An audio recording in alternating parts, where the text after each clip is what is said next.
Locals now pay 31% less for electricity and 10% less for heating than they previously did. The village consumes less than 1% of the electricity produced annually by its wind turbines and solar panels, selling the rest back to the market. This lowers their electricity bills to around half the national average. The biogas plant not only sells electricity back to the market, but also supplies the entire community with heating, saving more than 160,000 litres of heating oil each year. Feltham has zero unemployment compared to 30% unemployment in other villages in the area, with most residents working for the town's renewable energy sector. Feltham cites energy security, a positive image, stable energy prices, and protecting future generations from environmental damage as other positives that they are gaining from their 100% renewable energy choices. In the village, we do not need inputs like carbon or oil or gas, so everything stays here.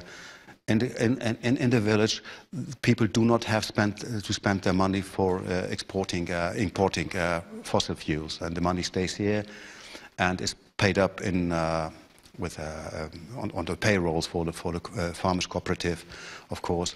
And of course, the wind farm comprises now about 60 wind turbines, a biogas station, a solar plant, and of course this creates a lot of jobs as well here.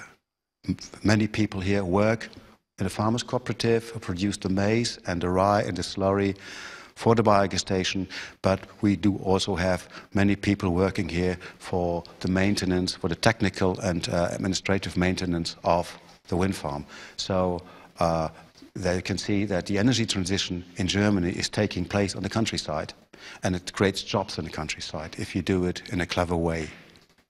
Okay, it's a bit difficult to install a wind turbine, let's say in Berlin or in the big cities, but on the countryside it is possible, and it provides new opportunities, job opportunities for those people who live on the countryside. And in Germany it's happening much the same as another country, that the younger people flee the countryside and go to the big cities, leaving the elderly behind, and they do this because they do not find any jobs in their villages. And renewable energy does not solve this problem, but it can halt it a little bit.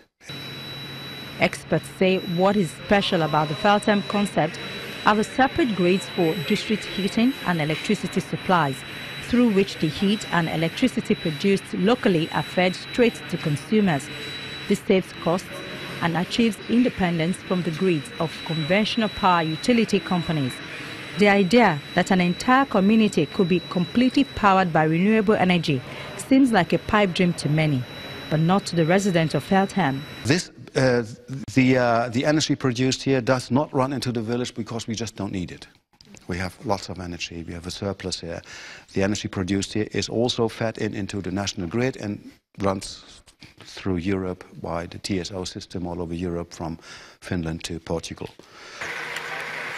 To them, a fully renewable power system is not only achievable, it makes economic sense. However, reliability has long been the Achilles heel of renewable energy, which depends on intermittent weather conditions like wind and sun to generate power. In other words, how to keep the lights on when the sun isn't shining or the wind isn't blowing. Basically, that's really not the challenge, because we know when the wind doesn't blow. We know when the sun doesn't shine, and we also know when it's going to rain. We can predict that with a great degree of accuracy nowadays into the minute range, or yeah. What we really can't predict is when exactly a cloud will cover a PV field.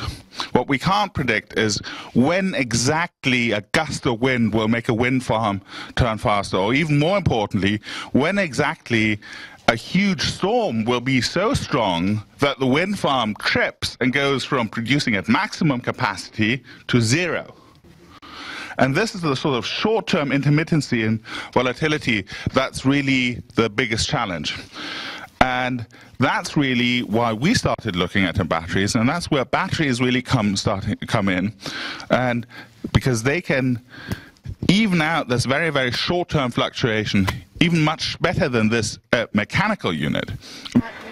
In recent years, universities and the tech sector have been working on better batteries that they hope could help solve the energy storage problem.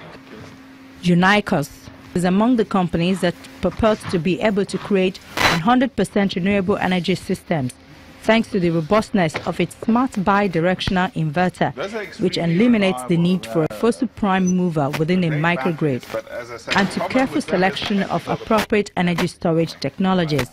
The precision of computing and the precision of batteries has been, we're able to stabilize the grid and basically balance everything out much more precisely than this fellow ever could.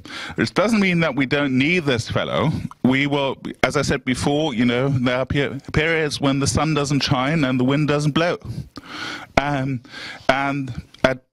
That's probably not what you need storage most for. Because if you know that you'll have a prolonged period of bad weather, you may want to turn this fellow on for backup power. But then, and I'll also show you this fellow really, he can do this up and down balancing thing, but he really doesn't want to. He wants to run at 80% or 90%, which is the most efficient point, where you get most out of your fuel, where you get most bang for your buck. That's also what you want economically. You don't want this fellow to balance the grid. You want them to, when they're on, you want them to run at their most efficient.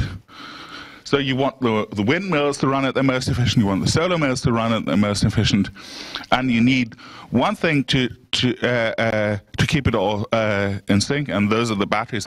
Despite significant improvements, though, batteries are riddled with issues such as high cost, toxicity, and short lifespan.